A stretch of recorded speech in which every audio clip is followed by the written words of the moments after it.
اس کے بعد کفن پہنایا جاتا ہے، اس کے بعد نماز پڑھی جاتی ہے، اس کے بعد مرتب طریقے سے لے کر کے چلتے ہیں، تو قبر تیار ہوتی ہے، قبر میں لٹاتے ہیں، ہم تکے لگاتے ہیں، مٹی دیتے ہیں، فاتحہ کرتے ہیں، مقدر والا ہوگا، ایمان والا ہوگا تو نماز تو اذان نصیب ہو جاتی ہے، ورنہ اس سے بھی گیا بس تالی عزیز۔ لیکن یہاں مسئلہ پہلا تھا، حضرت آدم سے پہلے کسی کا انتقال ہی نہیں، بس تالی عزیز کھول کیجیے گا، کیونکہ آدم سے پہلا کوئی انسان نہیں ہے، حضرت آدم سے پہلے کسی کی وفات نہیں ہے، حضرت آدم سے پہلے کوئی دنیا سے گیا نہیں ہے، حضرت آدم سے پہلے کوئی دنیا میں آیا نہیں ہے، بس تالی عزیز۔ اب حضرت آدم کے اوپر حضرت جبریل نے چادر ڈھانپ دی ہے اور چادر ڈھانپ دی گئی، اب کیا ہوگا؟ غسل کیسے ہو، کفن کیسے ہو، اس کی ابتدا کیسی ہوئی، کس طریقے سے ہو، تو مشورہ ہو رہا ہے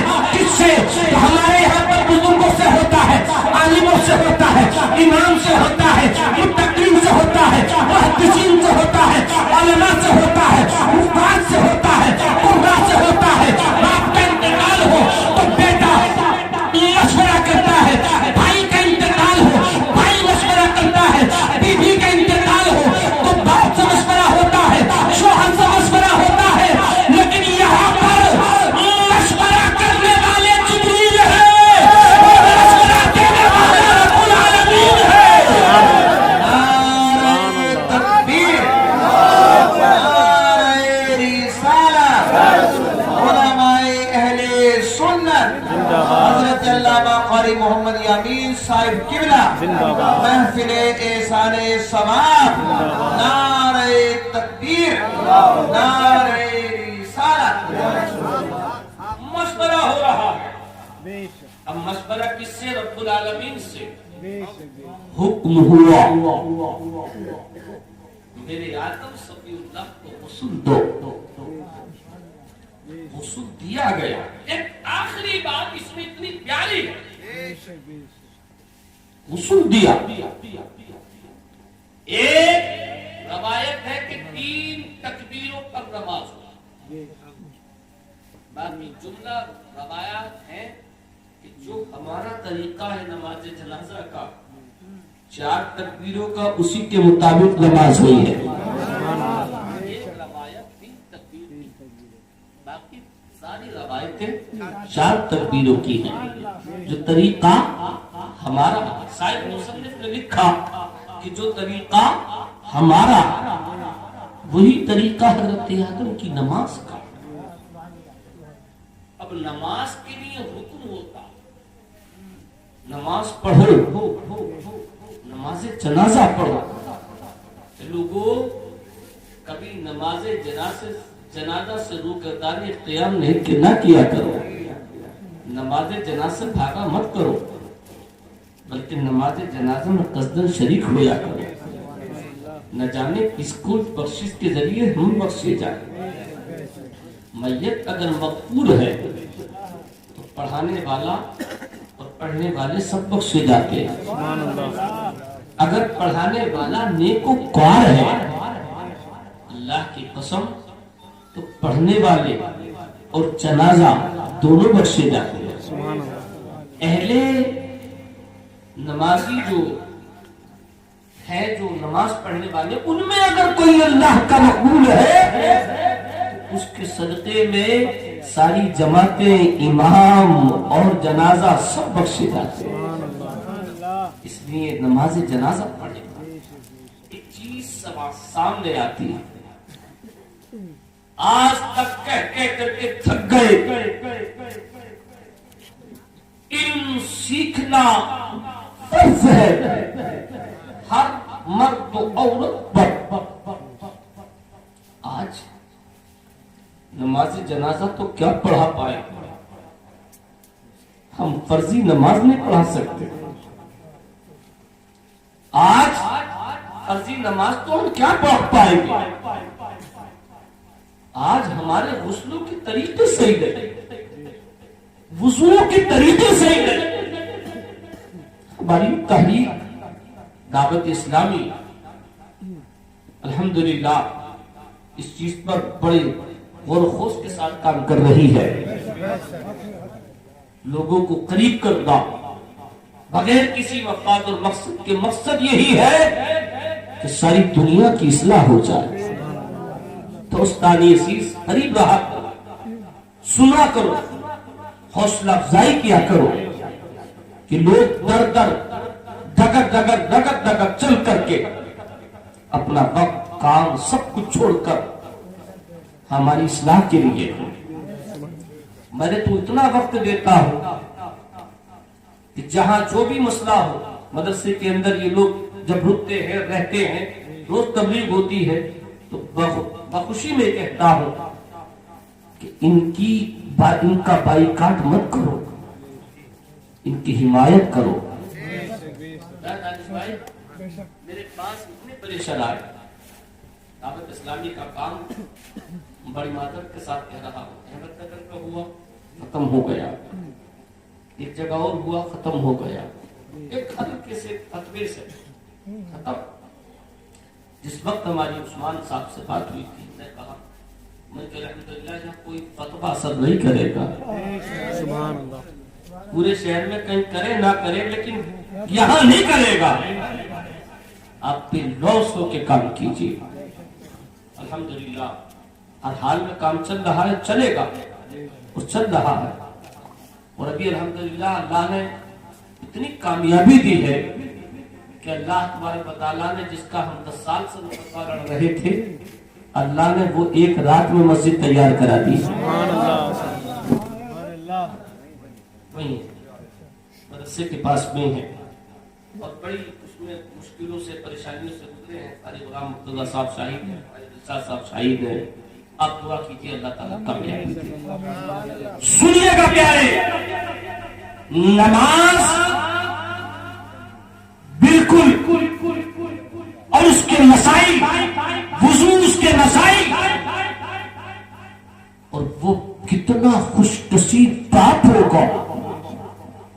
ہم مدارس کے لیے بچوں کو پکڑ کر کے لے جاتے ہیں, کہتے ہیں کہ اپنے بچوں کو دینی تعلیم تو ضروری نہیں ہے, انہیں کسی مسجد کا امام بناؤ, ضروری نہیں ہے انہیں کسی مدرسے کا مدرس بناؤ, ضروری نہیں ہے انہیں کسی جلسے کا مقرر بناؤ, ضروری نہیں ہے اسے کسی عہدے پر وہیں پر فائز رکھو, وہ کچھ نہیں کر سکتا.